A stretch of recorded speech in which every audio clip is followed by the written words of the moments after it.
Hello students, कल हमने BSc first semester में एंगुलर मोमेंटम के बारे में पढ़ा।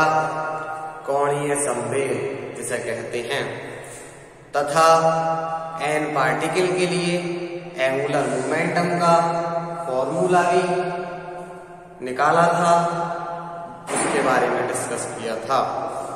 तथा आज हम डिस्कस करेंगे इलास्टिसिटी, जिसे हम प्रत्यास्थता कहते हैं। प्रत्यास्थता क्या होता है? किसी भी वस्तु को अपनी प्रारंभिक अवस्था में लौटना ही प्रत्यास्थता कहलाता है। कोई वस्तु है अपने प्रारंभिक अवस्था में लौटती है, तब वह क्या कहलाती है? इलास्टिसिटी कहलाती है। जैसे कि किसी ने भी अपना भौएं ऐसा करके ऊपर करी, ऊपर करने के बाद फिर वह अपनी प्रारंभिक अवस्था में दोबारा से आ गई। जैसे किसी ने अपना मुंह किसी को चिढ़ाया, फिर वह चिढ़ाने के बाद वह मुंह भी उसी अवस्था में वापस आ जाता है।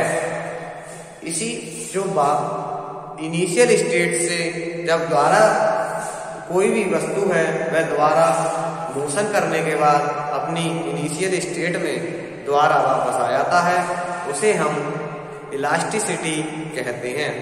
जैसे आपने देखा होगा कि आपकी जो पैंट है, पैंट में जो इलास्टिक होती है वह खींचने के बाद वह वापस अपनी ही स्थिति में वापस आ जाती है, इसीलिए उसे इलास्टिक कहते हैं, प्रत्यास्थता कहते हैं। प्रत्यास्थता, यदि बल एक सीमा के अंदर लगाया गया है तो बल को हटा लेने पर वस्तु अपने पूर्ण रूप या पूर्ण आकृति में वापस आ जाती है या आकृति को ग्रहण कर लेती है। सेकंड पॉइंट क्या है? प्रत्यास्थता पदार्थ का वह गुण है जिसके कारण कोई वस्तु अपने रूप या आकार का परिवर्तन का विरोध करती है। कोई भी वस्तु है वह अपने आकार का या अपने परिवर्तन का विरोध करती है। जैसे ही उस वस्तु से बल हटाया जाता है, पहले बल लगाया हमने, फिर बल हटा लिया, बल हटाया जाता है, तब वह अपने प्रारंभिक रूप में या अपने आकार को पुनः प्राप्त कर लेते हैं। तो इलास्टिसिटी इसे ही कहते हैं, यह गुण है। एक शब्द आता है जिसे हम प्लास्टिक कहते हैं, यह शब्द है इलास्टिक, और दूसरा शब्द जो आता है प्लास्टिक, जिसे हम संघट्ट कहते हैं। प्लास्टिक में क्या होता है, जब कोई वस्तु अपने स्थान से एक बार हट जाती है तब वह वापस नहीं आती है। जब कोई भी वस्तु अपने स्थान से हट जाती है तो वह वापस नहीं आती है, उसे हम प्लास्टिक कहते हैं तथा इसे हम इलास्टिक कहते हैं। जैसे हमने घर में देखा होगा, हम सभी के घरों में आटा यूज होता है। हम जब आटे को छानने के लिए एक बर्तन में लेते हैं, तब हम उस आटे में आटा जो है वह, जैसे हमने किसी बर्तन में आटा लिया है, आटे को जब हम आटे में यहाँ से उंगली करते हैं तब वो आटा जो है यहाँ से अंदर गया, अंदर से फिर वो जगह भर देता है, वह अपनी स्थिति में फिर से यही शेप में आ जाता है। तो ये शेप जो है आटा इस समय तो इलास्टिक पोजीशन में है, प्रत्यास्थता है। लेकिन जब हम आटे को पानी छानने के बाद उसमें पानी डालते हैं, आटा बना लेते हैं, फिर रोटी बना लेते हैं उसकी, तब हम उस रोटी में जब उंगली करते हैं तब रोटी में उंगली करने पर रोटी में छेद हो जाता है। छेद होने के बाद जब छेद हो गया तब यह रोटी फिर से अपनी प्रारंभिक अवस्था में वापस नहीं आ पाती है। तब जो ये वाली कंडीशन हो गई आटे वाली, वह तो इलास्टिक की है, इलास्टिसिटी की है, तथा यह रोटी वाली जो कंडीशन है, यह कंडीशन हमारी प्लास्टिक की है, जिसे हम संघट्ट कहते हैं। एक होता है बालू। बालू जो है एक रेड होता है, लाल बालू होता है, तथा एक सफेद बालू होता है।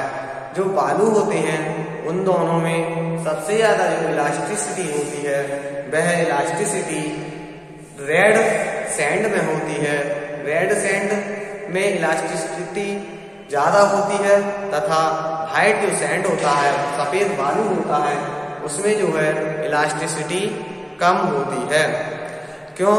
और जो रेड सैंड होती है, हम उसे अपने घर में यूज करते हैं।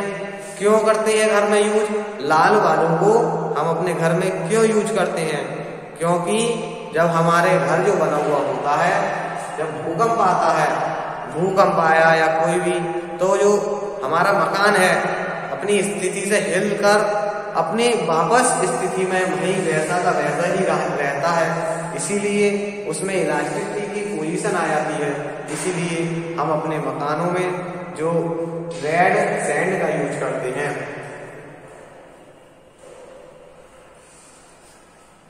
एक आपने देखा होगा, एक स्टील होती है तथा एक रबर होती है। तो स्टील तथा रबर में किसमें सबसे ज्यादा इलास्टिसिटी होती है? तो इस पे डिस्कस करेंगे। जो स्टील होती है हमारे, जैसे हमने एक स्टील की लेयर ले ली या छड़ ले ली और एक रबड़ की छड़ ले ली। जैसे कि हमारे पास ये स्केल है, हमने एक स्टील का स्केल लिया और एक रबड़ का स्केल लिया। जब हम इसे स्केल को इस प्रकार स्टील के स्केल को इस प्रकार करेंगे, तब वह अपनी प्रारंभिक अवस्था में वापस आ जाता है। जब स्टील का जो स्केल लेंगे हम, तब जो स्टील है वह अपनी प्रारंभिक अवस्था में वापस आ जाता है, तथा जो रबड़ का स्केल लेंगे हम, रबड़ का स्केल जो होगा हम उसे इस प्रकार करेंगे, तब वह कुछ समय तक तो टिकेगा, फिर उसके बाद रबड़ का जो स्केल होगा वह एक बहुत देर बाद अपने प्रारंभिक स्थिति में आ पाएगा। तब जो स्टील होती है उसकी जो इलास्टिसिटी होती है वह सबसे ज्यादा होती है। और एक हम किसी भी वस्तु पर उतना बल लगाते हैं जिसकी उतनी समय सीमा होती है। किसी भी वस्तु पर हम उसकी लिमिट के अनुसार बल नहीं लगाएंगे, तब वह अपनी पोजीशन पर दोबारा वापस नहीं आ पाएगी। जब वह वस्तु अपनी दोबारा पोजीशन पर वापस नहीं आती है, तब वह वस्तु प्लास्टिक कहलाती है। जैसे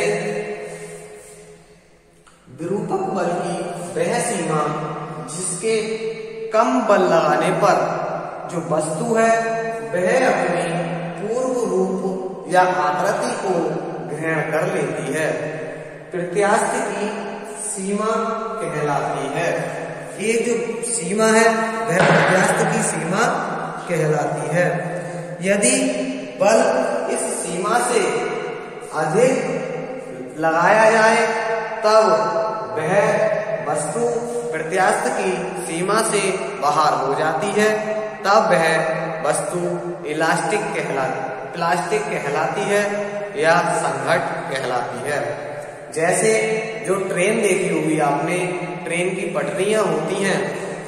ट्रेन की पटरियां स्टील की बनाई जाती हैं, जिसकी स्टील जो है हैवी होती है, क्योंकि जब ट्रेन उन पटरियों पर से गुजरती है, ट्रेन पटरियों पे से गुजरती है, तब जो पुल होते हैं स्टील के वह कुछ समय के लिए तो नीचे दबते हैं। जब नीचे दबने के बाद वह पुल कुछ समय बाद जब ट्रेन गुजर जाती है उन पुलों से, तब वह पुल अपनी प्रारंभिक अवस्था में वहीं उसी स्थान पर आ जाती हैं। इसीलिए जो ट्रेन की जो पुल बनाई जाती हैं, जो पटरियां बनाई जाती हैं, वह स्टील की ही बनाई जाती हैं, क्योंकि जो स्टील है, स्टील में इलास्टिसिटी सबसे ज्यादा होती है, प्रत्यास्थता अधिक होती है। इसीलिए वह जो ट्रेन के पुल हैं वह भी स्टील के बनाए जाते हैं। इलास्टिसिटी में जो कुछ क्षमता होती है, अगर कोई वस्तु इस क्षमता से या इसकी जो समय सीमा है उससे अधिक जो बल लगता है, उस पर फोर्स लगता है, तब इलास्टिसिटी नहीं होती है। जो उसकी सीमा है वह सीमा से ऊपर हो जाती है, तब जो इस पर फोर्स है वह ज्यादा लग जाता है। तो आज का टॉपिक था प्रत्यास्थता।